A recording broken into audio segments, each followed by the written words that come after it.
Okay, welcome geometry students to lesson 2 of unit 6 on circles. Our focus today is going to be on arcs and chords. And so let's jump straight into it with our first theorem. We've got 4 theorems that I'll explain to you briefly, and then I'll show you their application by way of the examples. Okay, so theorem 10.2, which says in the same circle or in congruent circles. Of course, congruent circles are circles that have the same length, radius, or diameter. And so this theorem applies obviously with 2 chords in a single circle or chords in different circles, but that are congruent to each other. Okay, and so in the same circle or congruent circles, 2 minor arcs are congruent if and only if their corresponding chords are congruent. So 2 things to take note of. First of all, that the minor arcs, which are arc FG and arc JH, those are going to be congruent to each other if we know that the chords, which are line segment FG and line segment JH, those are chords. If those chords are congruent, it guarantees that the minor arcs are congruent, or vice versa. And the reason I'm saying or vice versa is because of this portion of the theorem which says if and only if, which is the language used to highlight a biconditional, which means the first condition guarantees the existence of the second one, or vice versa. Okay, and so if we have congruent chords, then that guarantees the congruent arcs, or vice versa. All right, and then if we move now to looking at just a chord, and we've got a couple of variations similar to a corollary or a converse, but not quite. What we have here is chord XY, and theorem 10.3 states that if we have a radius, so just CB, or in fact a diameter AB, which of course contains the radius, if it cuts the chord at 90 degrees, what it guarantees is that that chord is cut in half, and in turn that guarantees that the arc XY, will also be bisected, cut into 2 equal pieces, and so arc XB would be congruent to arc BY. And then the flip side of that is that if a chord is cut in half and at 90 degrees, then the segment that cuts it in half and at 90 degrees is going to be a radius or a diameter of the circle. Okay, and then the final theorem for today's lesson again starts in the same way as the theorem 10.2. In the same circle or congruent circles, if we have 2 chords that are congruent, then they are equidistant from the center. Again, this is a biconditional if and only if, and essentially what it's saying is if we know that chord FG is congruent to chord JH, then what we also know is that segment LY must be congruent to segment LX. Okay, and so the reason for that, of course, is that we always measure the distance from a point to a line, or in this case a segment, at 90 degrees by definition. And so if we know that those chords are equal in length, then they are equidistant from the center, which means LX and LY are congruent, or vice versa, which is of course because this is a biconditional. Okay, so let's go ahead and look at the application of these theorems by way of the examples. And so here we have been asked to draw a circle with a center of 0, with a center O, beg your pardon, and a radius of 12. We have then been asked to draw a chord which is 6 centimeters from O, the circle center, and we have to figure out how long that chord is. So I'm going to just select a circle over here just for neatness. And so what we're going to have over here is, I'll put the center in and label, so we have circle O. It has a radius of 12 centimeters and a chord 6 centimeters from O.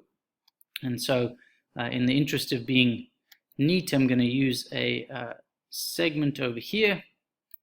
And so if we are told, or rather we are told that the chord is 6 centimeters from O, and so let's just connect that again. So from O to the chord is going to be 6 centimeters. This is 6 centimeters. We are measuring a distance from a point to a line segment, and so distance is always measured at 90 degrees, and we have got a radius of 12. And so what you should hopefully realize is that a radius can be drawn at any point on a circle, and so what I'm going to do is draw the radius in at a place which is convenient, of course, and so I'm going to go from the circle center, and I'm going to the end point of the segment. That length is 12, and that allows me to close out a right triangle. The question has asked what is the length of this chord, and so I'm going to label my chord AB, and we're attempting to find the length of AB. We're going to use the theorem that says when you cut a chord at 90 degrees, you cut it in half. And so effectively what I'm going to do is find this length over here, which I'll call X. When I find that length, I can double it, and that'll give me my chord length for chord AB. Over here, we've got the length of the hypotenuse and one of the legs. And so what I'm going to do is use Pythagoras' theorem. 12 squared is equal to 6 squared plus x squared. And then I'm going to go ahead and solve that. And so we have 144 is equal to 36 plus x squared. And so we have x squared equal to 144 less 36, which is going to be 108. And then, of course, final step, x is equal to the square root of 108, which we can leave in exact form, or you can leave in simplified radical form, or you can write as a decimal. So I'm just going to get a quick approximation for that. So I'm going to add a calculator here, and I want the square root of 108, 10.39 correct to 2 decimal places, so approximately equal to 10.39. Okay, second example, let's move down here. So this time we've been asked to find x and y. Once again, what we have is a radius drawn excuse me, perpendicular to a chord, and so immediately that should tell us that this chord is going to be cut in half. We have a 90 degree over here. We've been given 60 degrees. That, of course, means that the third angle in the triangle is 30 degrees. We have a 60, 30, 90 right triangle with a hypotenuse length of 9. And so we can use SOHCAHTOA. Of course, it's more efficient just to use special right triangles in this case. And so the hypotenuse is 9. That means the side opposite the 30 degree will be half as big, which is 4.5, and the side opposite the 60 will be root 3 times as big as the side opposite the 30 degree. We now have all the information that we need. Straight away we can see that y is equal to 4.5 because of the theorem that says a radius cutting at 90 cuts the chord in half. For x, which is just a piece of the radius, of course, radii are the same all around the circle. And so this segment over here in total is 9, and we can figure out that x is going to be 9 minus 4.5 root 3, which is the exact answer. Again, I'll use the calculator just to get an approximation of that. 4.5 root 3, and we have our answer of 1.21 correct to 2 decimal places. Okay, moving on to our next example. So this time we've been asked to find the arc measures, and so you should hopefully know or realize that arcs can be measured in degrees, and they are equal to the measure of their central angle. And the total arc measure of an entire circle, of course, is 360 degrees. We'll learn later in the unit that actually arcs can also be measured as a distance, but we'll get to that another time.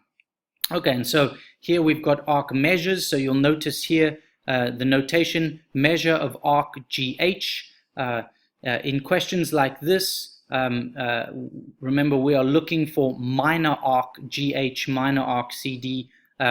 by definition, if we were looking for the major arc, we should use 3 letters in this particular case. So let's go to our diagram over here.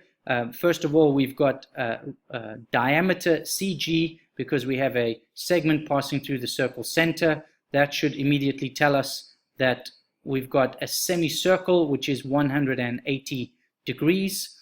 We also have chord AH, which is cut at 90 degrees, which means it's cut in half, but it also means that the chord is cut in half, and so that should allow us to know straight away that HG is 44 degrees, which is the answer to part A. We can use the fact that CAG is a semicircle. That obviously means that CDG is also a semicircle. Chords CD and DH are marked off as congruent, which means arcs CD and DH are also congruent, and so we can find those by saying 180 less the 44, and we're going to divide that by 2. So we have 180 degrees less 44, and we're going to divide that by 2, 68 degrees. 68 degrees is going to give us the measure of arc CD, 68, and so if we fill in the information that we know, we can then go to answer our final question, and that is what is the measure of arc AC or CA, and that of course is just using our semicircle, so 180 less 44, and so 136 degrees for the measure of arc AC. Okay, moving on to what I hope is the final example. Yes, our final example over here, and so use the given information in the diagram of circle O, named by the center, of course, to find measure of arc GF. So we're looking for the angle, and measure of arc BD. Likewise, we're looking for the angle. So we've got to watch out here. This one is a little more challenging. You've been given lengths, and you are in fact being asked to find angles. And so what I want you to do is try to attempt this yourself. Small hint before you start this, what you need to be doing is using what you learned in Unit 5 on triangle trigonometry. So have a go at that, and then I'll pause your video and come back and see how you did. All right, welcome back. So hopefully you gave this a try yourself. When you did so, hopefully you focused straight away on the first key piece of given information, namely that OI and OH were congruent. Of course, that means OH is equal to 6, but more importantly, what it also means is that chord GE must be congruent in length to chord BD, because of the theorem that says if they are equidistant from the center, then they are equal in length. This allows us also to know that the arcs are congruent. We also have to apply the theorem that says when you cut the chord at 90, you cut it in half, and it also cuts the arc in half. And so what we're going to be able to do is, once we figure out the measure of arc GF, we'll be able to double it for the measure of arc BD.